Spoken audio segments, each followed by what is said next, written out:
आप सभी गुरु भाई बहनों को मेरा प्रणाम।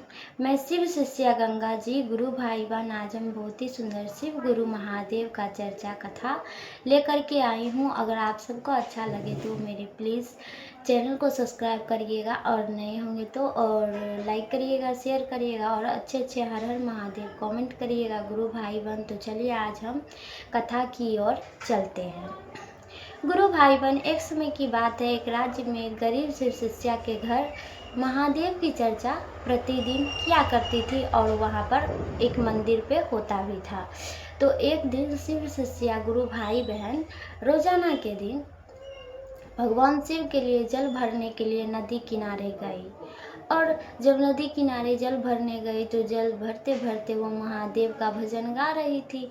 हर भोला हर भोला, भोला भोला हर हर, हर शिव हर शिव, शिव शिव हर हर।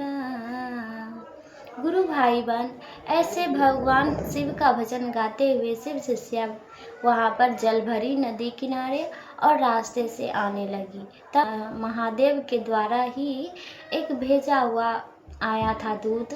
वो एक गरीब बुढ़िया का रूप बदलकर और वहीं पर पेड़ के पास बैठ गए। तो शिव शिष्या तो जल लेने आई थी, तब वो बैठ गया और बोलने लगे, अब हम बचेंगे नहीं, हमको कोई पानी पिला दो ला करके, तभी हम बचेंगे। गुरु भाई बहन खूब पानी के लिए वो तड़प रहा था। वो भगवान शिव के भेजे गए दूत थे जो कि शिव शिष्या की परीक्षा लेने के लिए आए थे। गुरु भाई बहन फिर क्या होता है, शिव शिष्या अब वहाँ पर आ रही थी रास्ते में, तो वही दूत जो मिल गया तो पानी के लिए तड़प रहा था। शिव शिष्या को यह सब देखा नहीं जाता है गुरु भाई बहन, और वो शिव शिष्या अपना जो महादेव को जल चढ़ाती वही जल वो जा करके उस बुढ़िया जो थे बूढ़ा बूढ़ी उसको जल पिला दिए तो बहुत आत्मा उसका तृप्त हो गया। बेटी क्या था इसमें, तो कहती है कि हे माता इसमें जल था जो आपको हम पिला दिए। गुरु भाई बहन अब जो है बूढ़ा बुढ़िया बहुत अंदर से भीतर से खुश हो रहा था कि बेटी है बड़ी भगवान को पूजा करने जा रही थी, जल हमको पिला दी, तभी पूजा कैसे करेगी। कहती है हे बेटी तुम अब जल कैसे लाएगी बताओ, रास्ता तो बड़ा लंबा है। तो कहती है शिव शिष्या कोई बात नहीं, हम फिर से भर के जल ले आएंगे। गुरु भाई बहन फिर क्या होता है, शिव शिष्या जाती है फिर से जल भर के ले आती है और वो जाने लगती है। जाते जाते गुरु भाई बहन अपना घर पहुंचती है। वो घर में पूजा अर्चना करके मंदिर में जाती है भगवान शिव को पूजा अर्चना करने के लिए।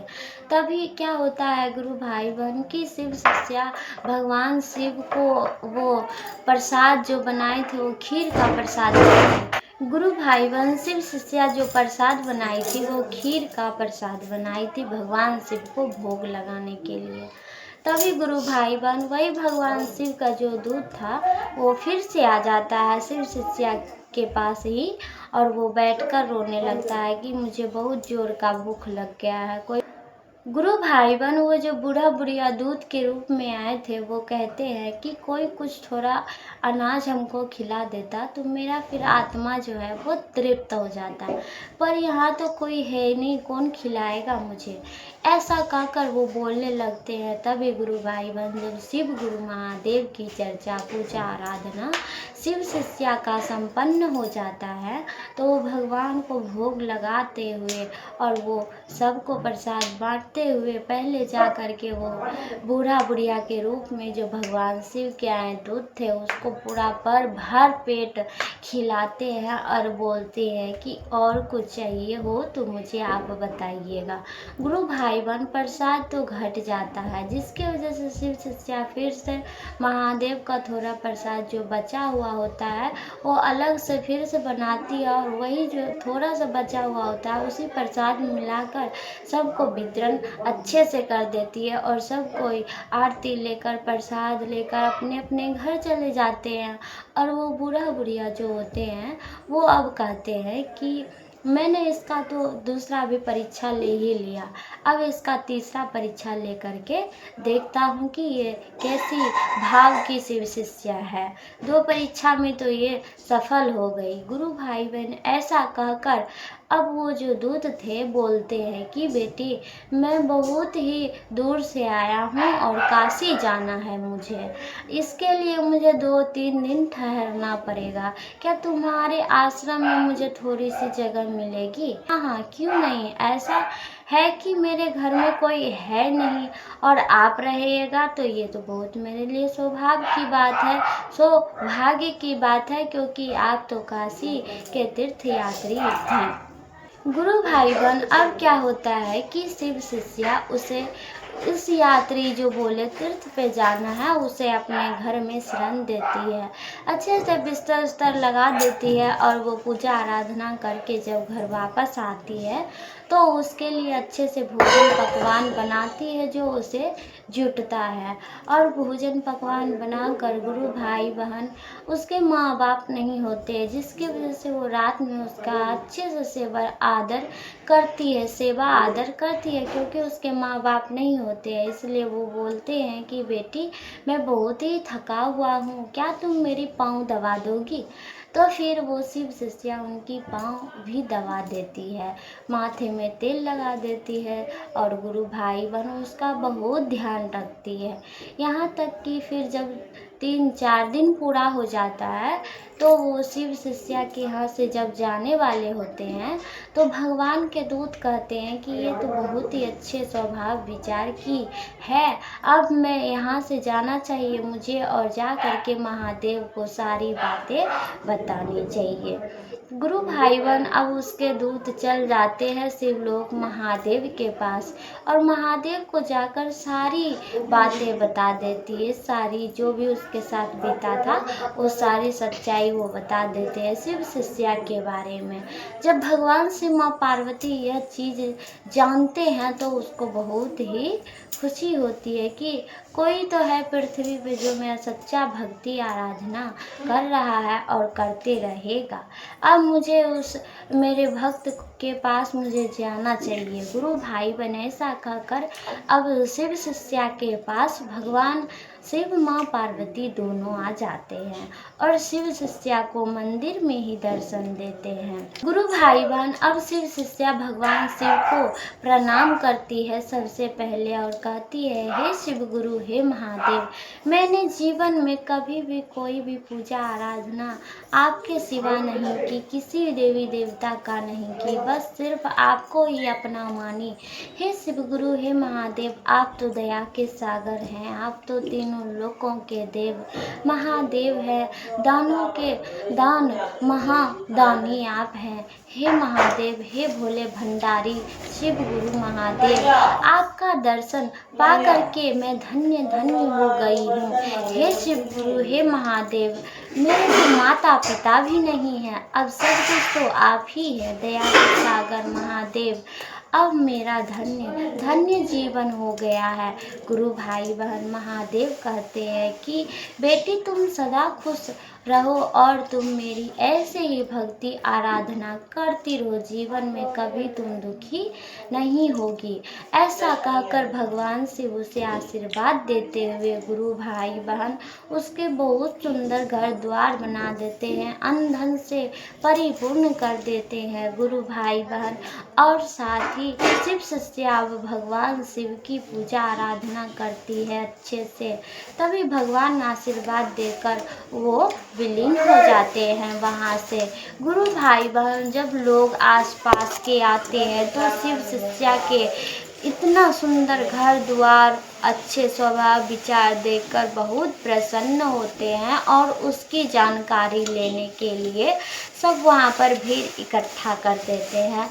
तभी क्या होता है कि दो लोग जो आते हैं तो सभी को शिव शिष्या बताती है, ये जो भी है मेरे पास घर है, द्वार है, धन दौलत जो भी कुछ है सब महादेव की दया से है। महादेव मुझे भेंट में दिए हैं। भगवान शिव की भक्ति का ये फल है। गुरु भाई बहन लोग जब जानते हैं तो उसको बहुत ही अच्छा लगता है कि महादेव इसको सब कुछ दिए हैं, दर्शन भी दिए हैं। भगवान शिव बहुत ही अगमापार उसकी दया और शक्ति है, इसलिए महादेव की भक्ति आराधना अवश्य करनी चाहिए। और भगवान शिव के दिए गए भगवान शिव के दिए गए मार्गों पर सही राह पे चलना चाहिए। गुरु भाई बहन, अब क्या होता है कि शिव शिष्या के साथ पूरे गांव नगरी के लोग भगवान शिव की चर्चा आराधना करते हैं मंदिर पे, और साथ ही भगवान शिव की बहुत ही सुंदर भव्य मूर्ति का निर्माण करवाते हैं गांव गिरान के लोग। और शिव शिष्या के साथ सभी गांव के वासी भगवान शिव की पूजा भक्ति आराधना करते हैं। और कुछ दिन बाद शिव शिष्या के घर एक राजकुमार आते हैं जो कि शिव शिष्या पर बहुत ही अच्छे से उसको पसंद करने लगे थे। कुछ दिन बीते, गुरु भाई बहन, महादेव की दया से वो भी भगवान शिव का ही भक्त था। राजकुमार वो भी भगवान शिव की भक्ति आराधना किया करता था।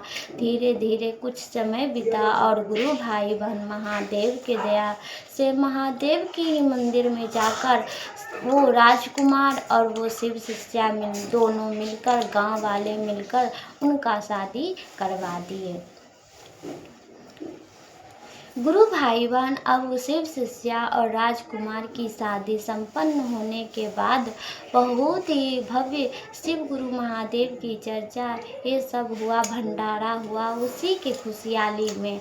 और साथ ही भगवान शिव बहुत ही प्रसन्न थे कि यहाँ पहले मेरी पूजा आराधना एक शिव शिष्या करती थी, अब धीरे धीरे पूरे गांव और टोले पड़ोस सगर के लोग करने लगे। इसके वजह से गुरु भाई बहन महादेव उस गांव के निवासी जो भी थे राजा के जो भी संतान भी थे, सब कोई सुखमय जीवन बिताने लगे और सुखमय उसका जीवन संपन्न पूरा परिपूर्ण हो गया। महादेव की दया से ही यह सब कुछ संभव हुई। तो प्रेम से बोलिए जय शिव गुरु, जय महादेव, जय मैया पार्वती की जय।